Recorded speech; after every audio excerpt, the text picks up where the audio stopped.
Become a patron at www.patreon.com/Golden Era Bookworm for hard to find books, scans of rare photos and articles on the golden era of bodybuilding. Hi everybody, Golden Era Bookworm here. In this video I would like to address a very important topic, and that is the development of ligament, tendon and muscular strength through the practice of specialized exercises as performed by the legends of the Bronze, Silver and Golden Era. I've been asked many times to address this very important topic because as natural lifters, it is only through the continued development of structural strength that we can hope to further increase our muscular bulk.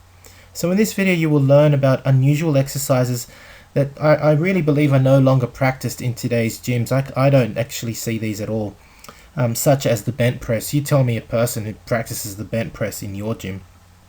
Here we have Arthur Saxon, the absolute legend from the Bronze Era, performing a bent press. So let's get straight into it and look at these unusual exercises that build ligament, tendon and muscular strength. Firstly, as natural bodybuilders, we need to understand that natural bodybuilding without the use of performance enhancing drugs is about natural progression. Saying that, what I mean is nature cannot be hurried. Now, the author of this particular article that inspired me to make this video puts it really perfectly when he talks about nature's progression in growing an oak tree. So just have a listen. You see it in the majestic spread of the lordly oak, which does not receive its branches until the trunk foundation is prepared to receive them. Correspondingly, the branches develop into mighty limbs in proportion with the increasing girth of the trunk. This indeed is a great example of natural progression. Now, the point that the author is trying to make is that basically as a novice it's very difficult to develop strength, but only once, when size and bulk has been developed and a basic physical foundation being laid down, can strength actually be acquired. So basically this makes so much sense. Only with a strong foundation, with the proper structure, and we're talking bones, tendons and ligaments, a basic structure in the novice has been laid down, can strength be pursued. And now we're going to look at the exercises that are recommended by the author as performed by the legends of the Bronze, Silver and Golden Era. Now, just a disclaimer before we start, the following exercises should be performed once a strong physical foundation has been laid down. And what I mean by this is 1 to 2 years at least of training and of consistent training.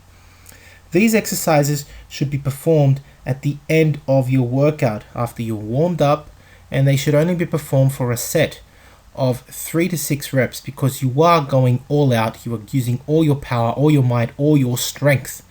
In the pursuit of acquiring greater strength, you would only do a very intense set of 3 to 6 reps. So the first exercise recommended is the barbell body swing curl.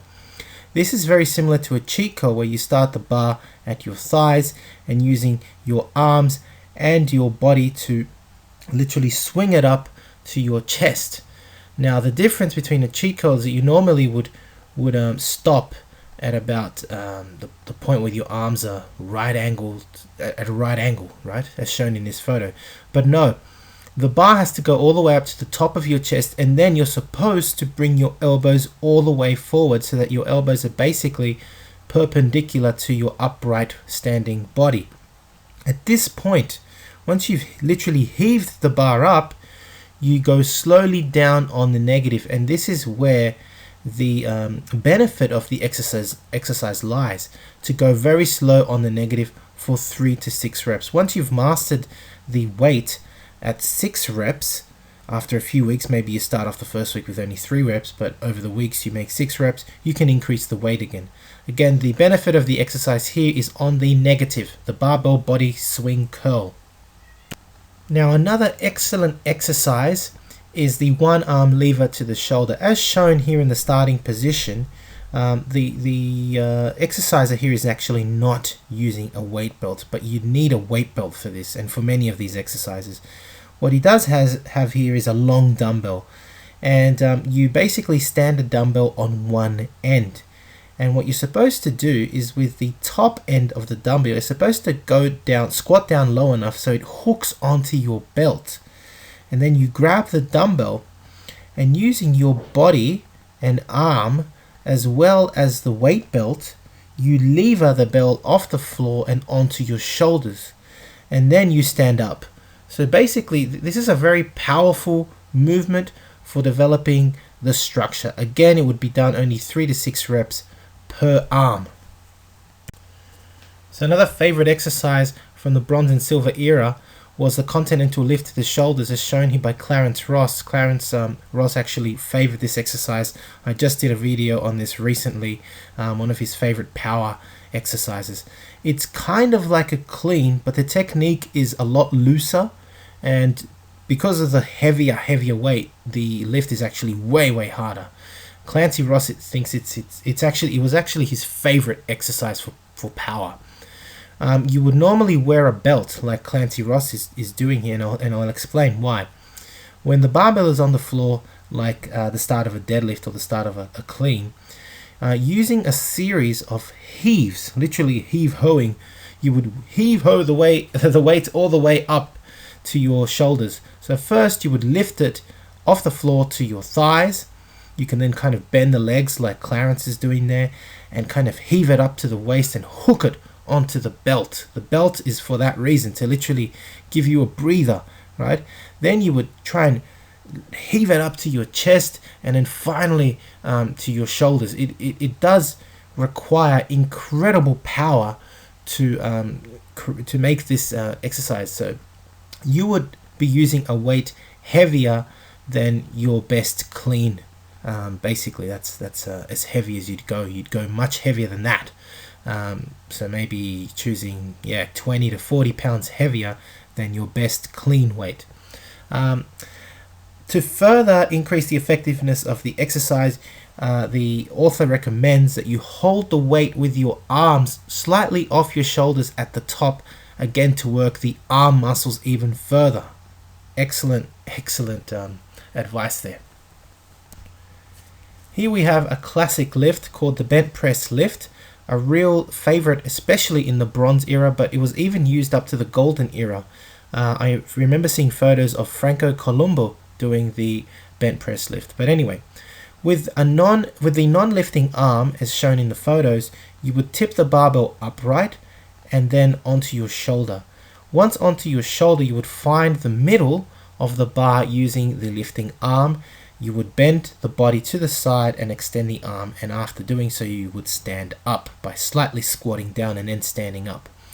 The general rule is with the lifting arm, let's say your lifting arm is the right arm, you would keep the same leg, that is the right leg, straight to support that lifting arm, and therefore in this case the left leg would bend and the left arm would be bracing on the bent leg. So this is the way to really support the enormous weight that can be used in the bent press lift. Excellent for developing, again, tendon and ligament strength, in this case in the arms, shoulders, and throughout the body. Now, one of the final exercises recommended in the article that I recently read was the Kennedy lift, or also known as the harness lift. Not again performed nowadays in gyms, maybe by strongmen at best. Basically using a harness over the shoulders as shown in the photo, with hooks at the ends for the barbell. You would hook a barbell on and you would stand over, you would literally straddle over the barbell and have the barbell in between your legs. And using this kind of setup, you would perform squats or calf raises. Now the advantage of doing the Kennedy lift over, for example, your standard calf raise or your standard squat is that using this kind of harness, you can actually handle enormous poundage, and we're talking way more than normal. I'm talking 100 to 200 pounds more on your squat and calf raise. And so the amount of poundage that now is exerted onto the muscles, onto the tendons and the ligaments is absolutely enormous. Of course, you wouldn't necessarily do full squats or full calf raises unless you would use a similar weight than what you would in your normal exercise. But here the idea is to do half or quarter movements to develop the tendon and ligament strength, basically partial reps. Again, the weight used would be way more than normal and the movement would be restricted to partial repetitions. Another excellent exercise is actually the one arm deadlift, or of course the deadlift itself. Here we have John Paul Sigmarsson deadlifting 551 pounds with one arm, and goddamn, he's even flexing his other arm. God, he was a crazy man, a real strong man, a real legend as well. So they were the exercises that were recommended in this wonderful article for developing power and strength, especially tendon, ligament, and muscular strength. Hope you've enjoyed watching this video and that you can adopt some of these exercises if you wish in your program, if you wish to develop this kind of structural strength. If you've enjoyed watching the video, please give it a thumbs up. Subscribe if you haven't to the Golden Era Bookworm. Thank you for watching and leave me your comments. You can always donate via PayPal if you enjoy the work and wish to support, or you can join and become a patron at www.patreon.com/Golden Era Bookworm, or get onto my website if you're interested in purchasing Bronze and Silver Era courses at goldenerabookworm.wixsite.com/website. Hope you've enjoyed the video. This is the Golden Era Bookworm. Bye for now. Visit goldenerabookworm.wixsite.com/website for courses from the Bronze and Silver Era of bodybuilding.